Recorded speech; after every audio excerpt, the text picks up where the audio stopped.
এই যে আমার বন্ধু অনেক কষ্ট করে মাংস বানাচ্ছে। দাদা এটা কি মাংস? এটা লোকাল চিকেন দাদা। লোকাল চিকেন কত? এটা পয়সার কথা বাদ দাও, খাওয়াটা কিরকম হবে দেখো, রান্নাটা কিরকম হলো রান্নাটা তো দেখে লাগছে ফাটাফাটি হবে দাদা।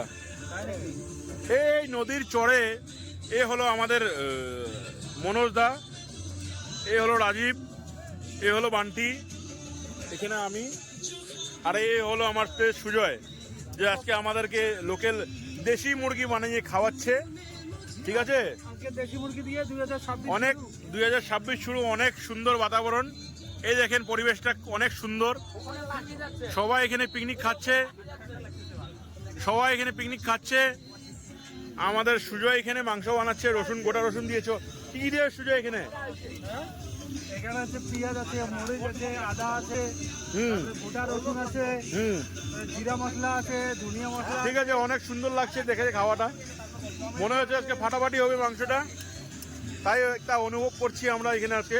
2025 শেষ হলো। তোমরা যে শিক কাবাব খাইলে এটা তো দেখালে না। আমাদের শিক কাবাবটা প্রায় শেষ হয়ে গেছে, এখানে 1-2 পিস রয়েছে শিক কাবাব, পেটে আছে। সেটা হচ্ছে আমাদের লোকাল দেশি গাহরি, আসাম ট্র্যাক্টর যাকে বলে। ওদের ওখানেই ঠান্ডা লেগে গেছে, ওরা আগুন জ্বলিয়ে এখানে ঠান্ডা করছে নিজের পাছাকে।